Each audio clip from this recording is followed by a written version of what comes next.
नमस्कार, दीप्स किचन मराठीमध्ये मी दीपाली आपलं मनापासून स्वागत करते। चला तर मग आजच्या आपल्या रेसिपीला सुरुवात करूया। वांग करण्यासाठी मी इथे 1/2 किलो वांगी घेतलेली आहेत आणि मधोमध अशी वांगी मी कट करून घेतली, मिठाच्या पाण्यात ठेवली आहे।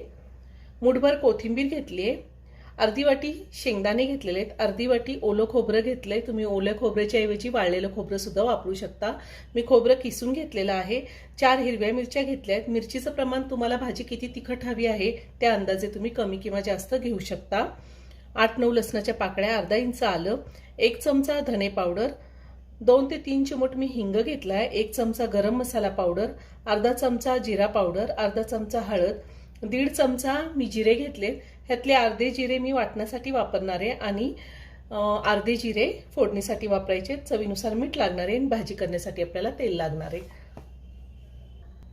मी गॅसवर लोखंडी तवा ठेवलाय, त्यामध्ये 1 चमचाभर तेल घालते। तेल गरम झालंय, तेलामध्ये आपण शेंगदाणे घालूया आणि हे शेंगदाणे तेलावरती आपल्याला चांगले परतून घ्यायचे, म्हणजे तळून घ्यायचे। तुम्ही शेंगदाणे भाजून सुद्धा घेऊ शकता, पण असे तळून घेतले की भाजीची टेस्ट खूप छान येते। शेंगदाणे चांगले तळून झालेले आहेत, आता मी ते काढून घेते। आता ह्याच तेलावरती मी खोबरं सुद्धा तळून घेणार आहे। खोबरं चांगलं लाल होईपर्यंत आपल्याला तळून घ्यायचे।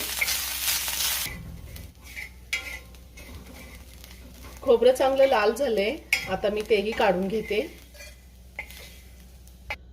आता तव्यावरती मी ह्या मिरच्या सुद्धा थोड्या भाजून घेणार आहे। मिरची सुद्धा मी तव्यावरती भाजून घेतली, तीही काढून घेते। शेंगदाणे, खोबरं, मिरची थंड झालेली, आता आपण मिक्सरला बारीक करून घेऊया। शेंगदाणे घेतले, हिरवी मिरची आणि खोबरं, आलं, लसूण आणि कोथिंबीर, हे सगळं पाणी न घालताच आपल्याला मिक्सरला बारीक करून घ्यायचे। आता मी हे जिरे घेतले, त्यातले अर्धे जिरे वाटणात घालते आणि अर्धे आपल्याला फोडणीला घालायचे। मी हे वाटण वाटून घेतलेलं आहे। आता आपण वांग्याचा मसाला तयार करून घेऊयात। मी एक प्लेट घेतलेली, त्यामध्ये हा जो मसाला आपण वाटून घेतलाय तो काढून घेते। आता ह्यामध्ये मी बारीक चिरलेला कांदा घालते। मी कांदा दाखवायची विसरले, हा बाउल बाजूलाच राहिला होता। त्यातच आपल्याला चवीनुसार मीठ घालायचे, हळद, गरम मसाला, जिरा पावडर, धने पावडर आणि हे 1 चमचाभर तेल घेतले ते घालते। आता हे सगळं हाताने व्यवस्थित मिक्स करून घेणार आहे।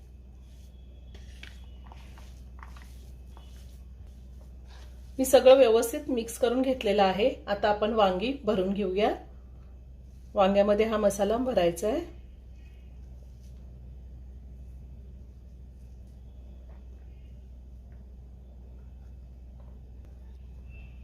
मी सगळ्या वांग्यामध्ये मसाला भरून घेतलेला आहे। गॅसवर कढई ठेवली, त्यामध्ये 2 चमचे मी तेल घातले। तेल गरम झाले, त्यामध्ये जिरे घालूया।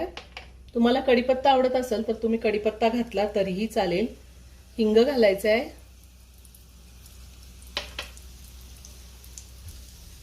आता आपण ही वांगी तेलावरती 2 मिनिटं परतून घेऊया।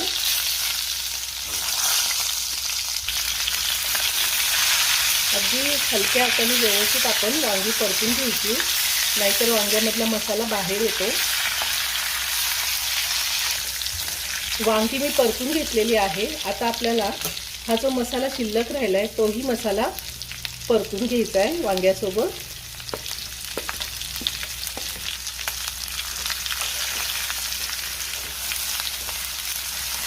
हे वांग चवीला खूप छान लागतं, खूप छान होतं। मिरचीचं प्रमाण मात्र तुम्ही तुमच्या आवडीनुसार कमी किंवा जास्त घेऊ शकता। वांग्यासोबत मसाला मी परतून घेतलेला आहे। आता आपल्याला पाणी घालायचे, साधारण 1 ग्लास गरम पाणी मी घातलेलं आहे। आता हे सगळं व्यवस्थित मिक्स करून घेते आणि झाकण ठेवून भाजी शिजवून घेऊयात. साधारण 8 ते 9 मिनिटं झालेली आहे. मी भाजी छान शिजवून घेतलेली आहे. आता वरतून थोडी कोथिंबीर घालते आणि भाजी एका बाउलमध्ये काढून घेते. खूप छान झाली भाजी.